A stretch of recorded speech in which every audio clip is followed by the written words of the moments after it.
Hello and welcome to Women in the Coaching Arena podcast. I'm so glad you're here.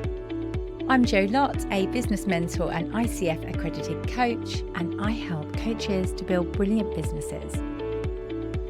I know that when you prepare to enter the arena, there is fear, self-doubt, comparison, anxiety, uncertainty. You can tend to armor up and protect yourself from vulnerability. In this podcast, I'll be sharing honest, not hype, practical and emotional tools to support you to make the difference that you're here for. Dare greatly, you belong in this arena. Hello, welcome to episode 112 of Women in the Coaching Arena. I am so glad you are here. I was looking at my top episodes recently, and the most downloaded was on how to structure your coaching sessions. So it was number 85. How to structure your coaching sessions. I created that episode because I know when I help people to come up with a signature coaching package, that then there is this huge confusion as to whether it's still coaching, because you are essentially leading by suggesting a pathway to your client. So today I wanted to cover all of these things. So coaching, mentoring, consulting, to really help you figure out what exactly you are selling and ask yourself the question, does that really matter? So especially if you are an accredited coach, I am sure you will be wanting to stick to the ethics of coaching. So therefore, you are probably asking yourself, what am I selling? Am I coaching? Am I mentoring? Am I consulting? And most importantly, is it okay to blend them? You've done the coach training, you know what pure coaching looks like. You're careful not to lead the client, not to give advice.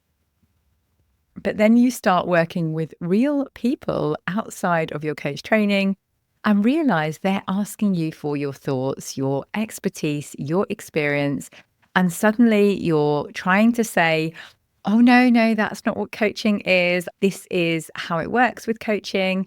And this is often where we can get stuck, because we want to help our clients move forward, but we also don't want to be unethical or go against what we have been taught. Okay, let's start with coaching. So coaching is about asking powerful questions. It's about holding space for the client to come to their own conclusions. You are helping them find those answers already within themselves. In this space, you are not the expert. They are the expert on themselves and their own life. It's non-directive. You don't tell them what to do. You support them to figure out their own way forward. And this is really, really powerful, especially when someone feels stuck, unsure, maybe they've lost their confidence, because it's really empowering to help put them back in the driving seat. But coaching alone can sometimes leave your clients feeling unsure, frustrated about what the next steps are. And that is where a blend can be really valuable. I remember when I had a client who was struggling with exactly this, and her clients were feeling quite frustrated in those sessions, saying, I came to work with you because you used to do the role that I currently do. And therefore, I want your guidance and partnership on this journey. I don't only want questions. And I remember when she came to me saying, I just don't know what to do. I want to provide coaching, and this is what my client is requesting. And I really do think that that is often the case, because you will attract clients where they see that you have already solved the sort of problem that they are perhaps working on. So therefore, it is frustrating for them to be told this. I remember when I got my first coach, who was an ICF MCC coach, and I was so fortunate to find him because he was a more experienced coach than me, and I wanted to be a much better coach. And therefore, I would have felt so frustrated if every time I asked him for his learnings and his views, if he'd have said, sorry, I'm coaching, I cannot share that with you. Fortunately, even though he is an ICF MCC coach, He said, life is messy. Coaching is messy. You cannot live life with this rule book in hand. The real world is very, very different than the rule book. And that was such a freeing moment for me that has helped me to be way more confident in myself and my skills as a coach and mentor. And talking of mentorship, let's talk about this now. So, mentoring means you've usually been there before. You've maybe walked the path that they are trying to walk on.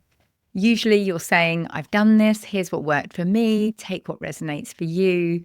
I have a phrase in my program, which is eat the chicken and throw away the bones. In other words, take the bits that are useful for you and leave the bits that aren't. I will never say you must do it this way, but I will share what has been useful on my journey, my experience of working with people, and you can take from that whatever is useful for you and leave whatever isn't.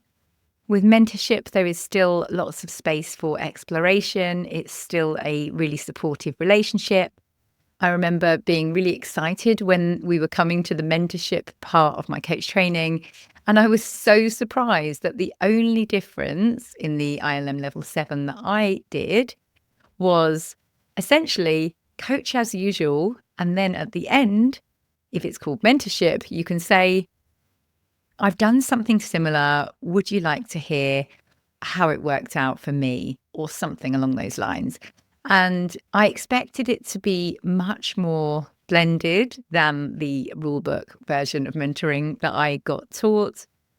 But that was quite nice, especially if you really do like coaching, and therefore you can coach first and then offer something at the end if you feel like that is helpful and serves the client. I find that paying clients are usually really grateful for this blend of coaching and mentorship because we market our business usually showcasing our own expertise, our own journey, and therefore they will see us as that guide.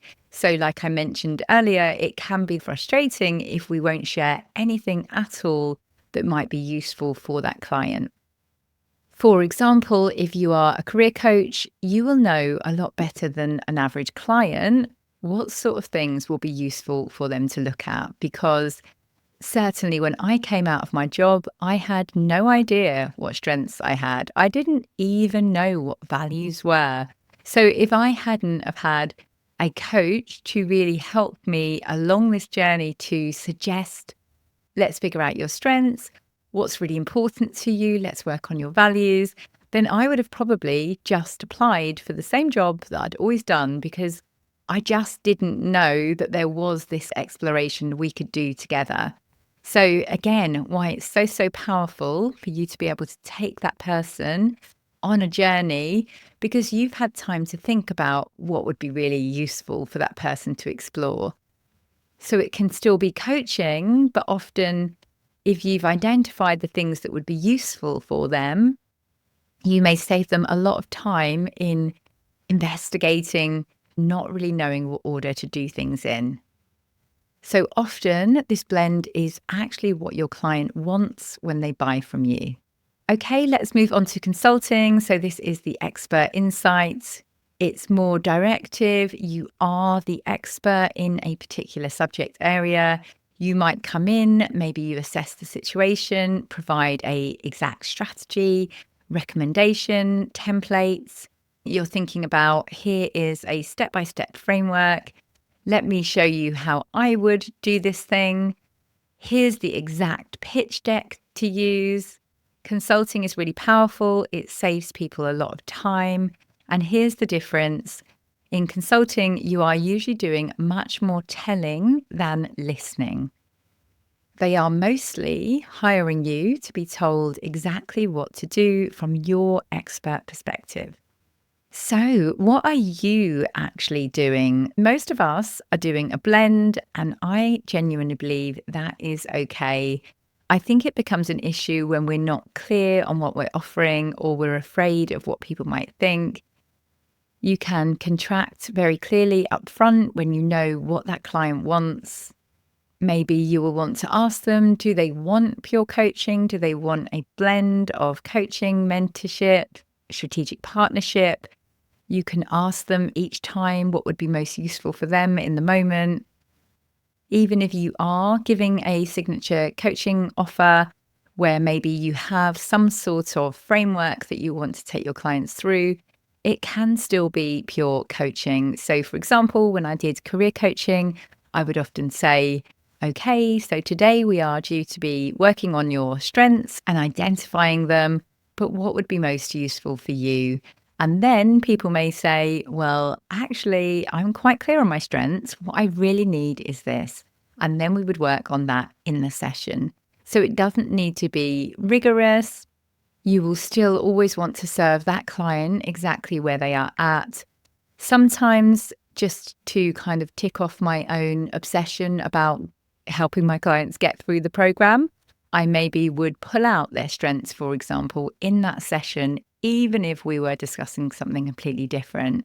So that would help me and the client feel like we were still on track in that program. So let's talk about now why blending can help your clients and your business. Because let's be honest here, people don't always know or value what coaching is other than us coaches. Most people don't wake up thinking, I need a coach to help me explore my values, my strengths through a non-directive questioning. They think, I need to get out of this job. I absolutely hate it. They want results. And if you can help them get results using your skills as a coach, plus your experience, maybe helping other people through that career journey before, and helpful tools from your consulting background, why wouldn't you be able to blend all of the things? I often use the example of someone who is a receptionist. They wouldn't say, hold on a minute, I only answer the phone. I will never turn my laptop on and reply to emails. We all have so many skills. We learn the skill called coaching, and we feel like we need to erase every other skill and experience that we ever had in our lives because now we know coaching. And in order to provide the best service to our clients, we need to be constantly tuned in with exactly what they want. And if we can provide that, why wouldn't we provide it? So this doesn't mean abandoning your coaching roots. It means being client-centered and outcome-focused and really figuring out in the moment as you continue the journey with them, what best serves that person.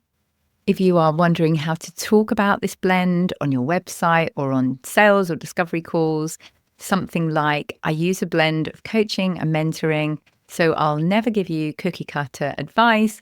If you would like, I can share insights and frameworks when it feels helpful.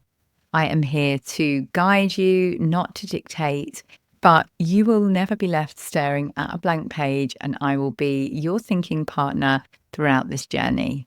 Something like that, for me, feels reassuring. It sets expectations. It shows that you are both professional and human. The key thing is you are being honest about the full value that you offer. So my final thought on this is to trust your own approach. You are allowed to start to feel your way. Just like my wonderful coach said to me at the start of this journey, life is messy, coaching is messy. The rule book doesn't always allow for the messiness that is a human being's experience. So bring your experience, your tools, templates, your voice, your coaching, your mentorship, your experience. Bring the entire amazing picture of who you are in service of that individual client in front of you. It's also worth saying that most people just don't care if it's called coaching, mentoring, consulting. The average person just wants to get results, and that's what your clients will care about. So yes, we may want to know the definitions, but most people genuinely don't. Like, for example, I should definitely call myself a business mentor because I guide people along the journey. But no one has ever said, are you a mentor or are you a coach or are you a consultant? No one cares. If you were to buy from me, would you even be going, is she going to coach me or is she going to mentor me or is it this? You were like, just tell me how to get clients. And on that way, I will use coaching questions, I will use frameworks, I will blend every single thing that I know that will help you find your perfect combination to build your own unique business. So I hope today's episode was helpful. If you are still wrestling with describing what you do, then chat to me on LinkedIn or Instagram. I'm on LinkedIn as Joanna Lott and Instagram as @JoannaLottCoaching. Please do share this episode with a fellow coach or rate and leave me a review. It will really, really help more people to find this podcast. And I will personally thank you for that if you let me know you have done it. So, as I say at the end of every episode, trust yourself, believe in yourself, and be the wise gardener who keeps on watering the seeds. Thank you so much for listening to this episode of Women in the Coaching Arena. I have a mass of free resources on my website, joannalottcoaching.com. That's Joanna with an A and Lott with 2 T's, joannalottcoaching.com. And I'll also put links in the show notes below. Let me know if you found this episode useful, share it with a friend and leave me a review, and I will personally thank you for that. Remember to trust yourself, believe in yourself, and be the wise gardener who keeps on watering the seed. Get into the arena, dare greatly and try.